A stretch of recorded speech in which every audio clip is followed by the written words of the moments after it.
Welcome back to PRN Test Drive. I'm James, and this is the 2025 Acura RDX Platinum Elite A-Spec. And for our American friends, that just means this is the advanced A-Spec. And what all that translates to is that this is the top version of the RDX that you can buy in 2025 in Canada. Now, I seriously think the RDX is a really great all-around SUV. It just does everything right. And now Acura have made a couple of interior and exterior changes for the 2025 model year. And today we're gonna go over all of that and more, because I even got to drive this RDX in some pretty heavy winter weather. So let's see if 2025 is the year you should be looking into buying an RDX, or if you're interested in it in 2024, are you really missing out on that much by not going with the newest model year? Let's get into it. So since I'm standing outside absolutely freezing, let's talk about the exterior.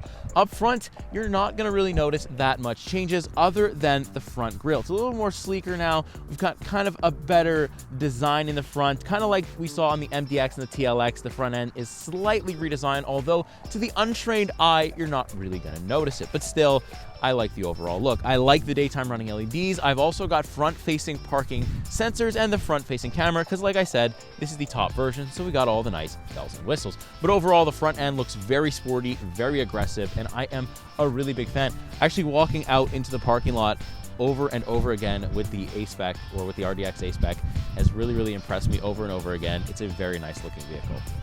Now, if you look at the RDX from the side, you'll notice that we have a different wheel setup, or like slightly different rims, whereas now we have kind of like these black accents in the rims, and I think it looks really cool. Kind of adds to the overall sportiness of the RDX. Also, you'll notice on the bottom there's like a black painted trim that's also new for 2025. Looks pretty cool, looks a little bit more upscale in this version. I'm also a fan of the kind of blacked out mirrors and the blacked out door handles. Looks really cool with my color option right here. There's also a couple more color options in 2025. Now, for the back, there isn't any changes for 2025, and I honestly don't think there needed to be any changes for the back of the RDX, because I really enjoy the taillight still, and I like the fact that Acura does not hide their exhaust. It's not fake either. I like the big, twin exhaust that we have, or the two exhausts that we have on either side of the vehicle. Looks very nice, and there's also a little bit of a diffuser there. Looks really cool to me. And we've of course got the A-Spec badges, the SH all-wheel drive badges as well, and of course it is an automatic tailgate with plenty of trunk space. Looking at this vehicle from the exterior, you might not expect that you have as much room on the interior as you actually do. It's quite impressive. So now we're in the comfort and the warmth of the RDX. Let's talk about what's actually powering this thing. Under the hood, we have a turbocharged inline 4-cylinder engine, which gives us 272 horsepower, 280 pound-feet of torque. I've also got a 10-speed automatic transmission, which I do enjoy. And it also, of course, comes with all-wheel drive. It's SH all-wheel drive, which stands for super handling all-wheel drive, and that has never been more true. I feel like I say that with all the Acura products. The handling in this thing is phenomenal. Now, I think the engine, or I think some people might think the engine is too small or underpowered, but I really don't think that's the case. The MDX gets the V6 engine, but I really don't think in a vehicle of this size you need a V6, and I believe the inline-4 is very well tuned here for the RDX. There's no hybrid option, which some of you might not enjoy, but I feel like the RDX has maybe a year or two left in it, and I think Acura will bring a brand new platform to the space, and possibly even something hybrid, which honestly would be cool to see in a platform that's already as good as the RDX. But since we're already sitting on the interior, let's switch up the angle. Let's hop in the back seat and check that out. All right, so now we're sitting in the back seat of the Acura RDX, and when I picked this vehicle up, I really didn't expect to have that much legroom. I was expecting it to be more trunk space oriented, but I'm happy to say I've got a good amount of both. I've got a ton of legroom, or not a ton, but a decent amount of legroom right here. I tend to sit further back in cars like these. I tend to sit further back on the pillar, or just right at the pillar on the driver's side. So I, tend to worry about my leg space if somebody sits behind me. But no, this is very good. I've also got a pretty decent amount of headroom as well, as you can see. And look, I'm comfortable. This nice red leather interior is super nice. For the back seat, there's really no changes for 2025, although it is completely leather all the way through now in the RDX, so that's very, very nice. We also do have these Alcantara inserts, but that's also gonna be up front as well. Both the driver's side and the passenger side in the rear are going to be heated, which is very nice. I do have vents back here and 2 USB-C ports, so it really does seem like Acura have thought of everything. And as you can see a little bit in the shot, my baby seat is actually sitting right next to me here. It fits perfectly. The tie-down points are very easy to access. The car seat was very easy to install, and I think it would be the same. Right now I'm rear-facing, but I think front-facing would be equally as easy. And again, we just had a surprising amount of room, and I don't feel like I have to push up the passenger seat that much to actually fit the child seat inside of here, which is really, really important. If you have a family, you don't want the baby seat to take up all the room, and then your passenger in the front has absolutely no leg room. That's not the case here in the RDX. It's plenty big enough for that.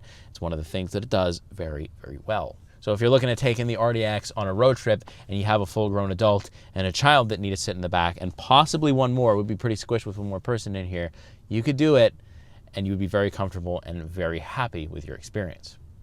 All right, so now sitting in the business end up front for the RDX Platinum Elite A-Spec, a very nice place to spend time, especially when you outfit it with this red leather. It looks so sporty, so upscale, so high quality. I love it.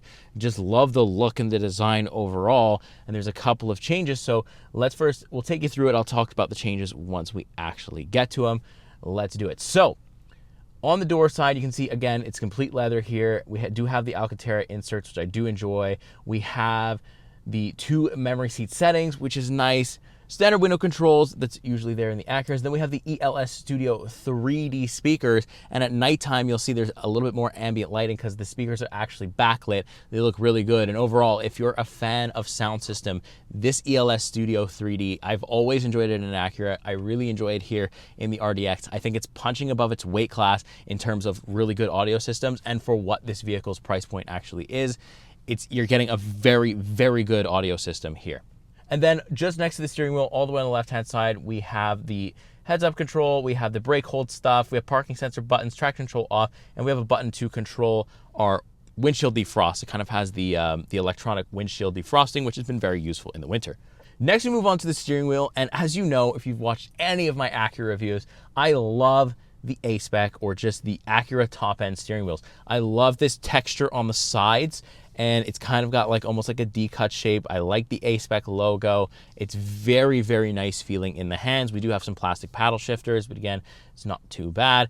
On my right-hand side, I've got all my cruise control settings, different things like that. The left-hand side, I've got a heated steering button, and I've also got the ability to control my gauge cluster and also my heads-up display, the content that is in there. Now, talking about the gauge cluster, we do still have the mix of digital and analog.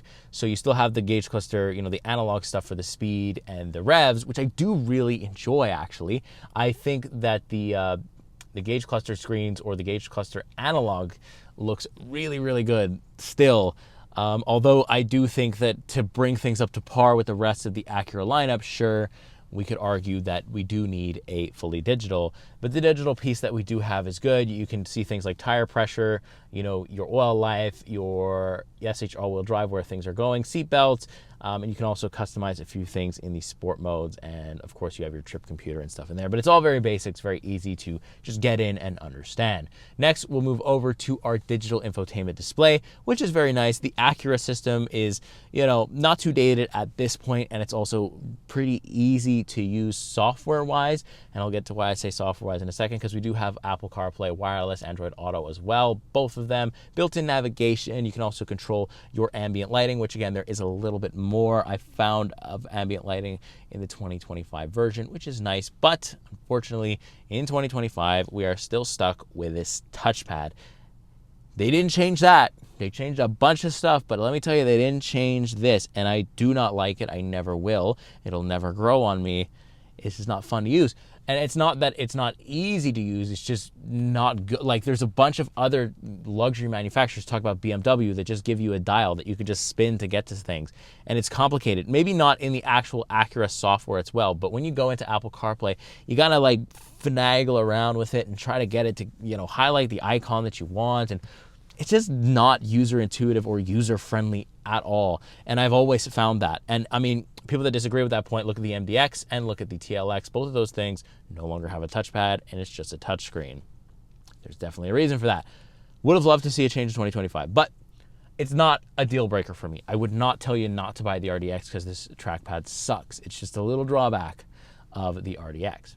Now, I do have all physical controls for my HVAC stuff, so I don't have to use this touchpad to do any of that, which is very nice. I've got heated, ventilated seats for the driver and the passenger, and it's all very laid out. It's the same stuff you're used to using. And then in the middle, I've got the dynamic mode, which I will get a sport mode. I have a normal mode, a comfort mode, and a snow mode, which has come in very handy this week. There's no individual mode, so I can't customize different parts of the drivetrain or anything like that. It is just sport mode. And then we've also got these buttons to change the gear. And then if you press the drive button a second time, you'll go into the sportier transmission, which does make a difference when driving. Just underneath here where this nice red leather, I like that the piano black is here where the HVAC stuff is, where I'm not really going to touch it that much. And, you know, we've got leather wrapped around the other stuff, which looks very nice. Just underneath, we got a little bit of storage as well as a power outlet. They changed the location of the charger and it's a little bit bigger as well. So now we also have a wireless charger right here, and it's also a little bit bigger than in 2024, which is very nice and, you know, a welcome change. Cup holders are standard where they are. A little bit more storage in here. They kind of redesigned a little bit. This center console looks a little bit different to me. Again, untrained eye stuff, you may not notice it, but a little bit of storage in here with a USB connector to actually connect. If you want to use wired CarPlay or Android Auto, you're going to have to use a genuine USB. The vehicle has not updated to USB-C up front just yet. Now, in terms of the seats are extremely comfortable. I love the design and the red color. I'm a sucker for it. That'll always be the case. Now, I do have these nice kind of shin extenders that are very luxurious and nice, and I like to see that from Acura. And we also got bolstering, which you can adjust. You can kind of adjust the side bolstering if you want to hold you very tightly or to loosen up completely. And it's a very nice experience. I do believe that the seats kind of aid in the overall ride quality, which is stiff but pretty decent. So talk about ride quality. Let's actually hop on the road and see how this Acura performs. We'll talk about how it does in the winter and everything else driving wise that you need to know. Let's get on the road. All right, so now on the road, the 2025 Acura RDX, and it's been a very pleasant week. Like I said, I was expecting so much less from this vehicle than what I'm actually getting. It's done everything super well. It's really, really impressed me. I didn't expect it to have as much power as it does. I didn't expect to have as much room as it does, and I did not expect it to handle as well as it does. So let's go over all of that. So let's start with ride quality, right? Ride quality is a little on the stiff side in pretty much all mode. Comfort mode doesn't tend to help it too much. I'll throw it into comfort mode. It does a little bit, but you know, not too much, and it just loosens the steering wheel quite a bit. But it's nothing crazy. No matter what I do, it's still very stiff, but it is aided, like I said, by the seats. The seats are extremely comfortable, so that's kind of helping things along, helping things feel more luxurious and comfortable as you drive through. And I've been driving in winter, so Quebec roads are bad enough in the summer, but then you add winter and the salt and the garbage and the slush on top of it, and it just can make a really bad ride quality even worse. So this one is handled all that very, very well. So let's throw it into sport mode here. Let's put this, and let's stop properly at this stop sign, and we'll see. You're going to be pretty impressed, or I was pretty impressed with the amount of horsepower or the amount of kick that this thing has. So let's turn the corner here. We're going to do that a little slower, and let's give it some gas. Oh yeah. See, look, I was not expecting it to kick the way that does. And I can even go further. Let's, give it some brakes here. Let's put the transmission into S mode. I'm going to let it slow down a little bit before I do that because it's going to downshift right away. So as soon as I do that, I feel the downshift. Let's get on it again. A really hard downshift. A little bit of turbo lag, but it goes right to red line in this sport mode transmission. So you got to push your drive button once again. You'll see an S appear in your dash, and you can kind of rip it really, really hard. And it's a very nice and cool experience to do that. And it goes just right almost to that 7,000 RPM red line, which is very nice. And also while you're doing that, the steering wheel stiffens up, the brake response becomes a lot better, and the handling is absolutely phenomenal. it is super handling all-wheel drive is maybe even an understatement, because I feel very, very connected when I drive almost any Acura product. The MDX is a little floaty, but this feels almost as tight as the TLX, and I really enjoy something like that. I'm somebody who very much notices when the handling is very much there, and the RDX is doing a great job handling-wise. I feel absolutely confident. And let's say it started to snow, like it did a lot this week. I could throw the vehicle into snow mode. It will limit the power a little bit. It'll limit how much you can actually give. But you can feel the torque vectoring. You can feel, the traction control, figuring out which wheel needs more power, less power. And it is a very nice experience. I wasn't sliding around at all. I was able to stop very well. Again, when we drive here in Quebec and it's snowing out and you're on the road, people drive like they've had about 12 beers. It is ridiculous. I mean, I'm on a 2-lane highway and I had somebody come into my lane just on a whim. Hey, I'm coming over right into your lane. Head-on collision. Here we go. Thankfully, he got out of the way. But still, it's things like that. And just having confidence in the vehicle, being able to stop, because people in Quebec are going to stop suddenly for absolutely no reason. I don't know if they saw a quarter on the floor, a pebble on the road that they just absolutely couldn't hit with their tires. I don't know, but they will brake check the absolute out of you. It is crazy. So having good stopping power and a really good all-wheel drive system is very, very important in the Quebec winter here in Canada. And yeah, the RDX shines in that area very, very well. Visibility is also quite good as well. I don't mind. I've got big windows, big windshield. Of course, I've got all the blind spot monitoring stuff that you could ever want. I've got the 360-degree camera. This isn't a big vehicle, but it's obviously nice to have in the top end. I don't have a digital rear view camera or anything like that, but in this price point, not really expecting it. And also, you don't really need it. Oh yeah, off a stop sign, it does really well too.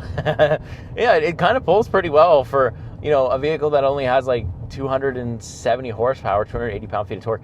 Very, very good. And it just works with you. If you want to get on it, good. If you don't, you don't have to. And I think that's just really fun. It just adds some fun to, a segment that can be kind of boring. But I really do think it keeps up with its competition, having kind of a little bit of decent power and handling like it does. Oh yeah, that's really good. So let's talk about if you're in the market for an RDX, but you maybe don't want to get a brand new car, maybe you want a little bit older, 2024, 2023. Are you missing out on that much? Personally, I don't think so, because they didn't remove the trackpad, so it's not like I can tell you you'd be saved there. It sucks in both of those years, and it sucks now. I don't like it. But the exterior changes are not that big to the untrained eye. A lot of people won't know. Obviously, if you show me your 2023, I might be able to spot it, because it's kind of my job to know these things. But other people are not going to notice. And I think the RDX has been around for long enough. If you get a 24, 23, it's still a very, very good machine. I think it'll still do things overall well. The one thing, I guess, driving-wise that it won't do well, and I think that's across the board, especially here in 2025, is maybe fuel economy-wise. I think I'm a little bit high. I'm like 13 liters per 100 kilometers, done about 400 kilometers. Now, that's combined with me idling and, filming the vehicle while it's on and staying in one place and, driving in sport mode quite a bit and then pushing it quite a bit. But still, I feel like you might get a little lower than me if you're driving it normally and you're daily driving it. But maybe not by that much. I still feel like that's a little bit high compared to other things in its class. But overall, I don't feel like they've changed that much in terms of 2025 that, you'd be hurting yourself if you got a cheaper 23 or 24. I think you could absolutely do that and still be very, very happy with the Acura product that you have in your hands. No, that's not to say that the 2025 changes aren't good. I like them. I wish one thing they got rid of was that trackpad, but overall, I still like the exterior change. They've added a couple different colors, which is always nice. Always nice to have a couple different more options when you're out buying a vehicle. That never hurts. But yeah, overall, it's been a great and easy week with the Acura RDX. I can see why there's quite a few of these out on the road, old and new. They're relatively in that price range where a couple more people can afford it, right? It's definitely expensive in the top end. The A-Spec Elite or the Platinum A-Spec is going to be really expensive for a lot of people, but even in the lower trims, it's still going to be very nice. I think it's still going to perform very well in all conditions, and that is extremely important. while looking sporty at the same time. I do think the other models of the RDX are still sporty looking. And if that's what you're going for and you don't want, an old, a boring Honda or something that maybe looks a little bit less sporty, Acura is definitely there to take you right to that sporty land. And we're definitely in it with the RDX, really no problems. It's hard for me to find things to complain, and that means that this is a pretty good overall SUV, possibly one of the best available in 2025, which is really good news for Acura. I think they did a great job. So that's going to do it for my thoughts overall on the RDX. I think it's a very good vehicle. As I've said many times now, you should go out and test drive one for yourself if you're interested in. You don't need to get the full A-Spec version. You could easily get one of the lower models and be completely happy. I've reviewed a ton of other Acura products. I always like them. So far, Acura has not disappointed me. So if you're interested in any other Acura, you can pretty much check it out on the channel. We have a couple of Acura reviews. I've got a couple myself. Niall's done a couple. And we've all done a bunch. So you can have your full pick of the Acura lineup and see what we think across the board. With that being said, I will see you in the next week. See you in the next car. Take care.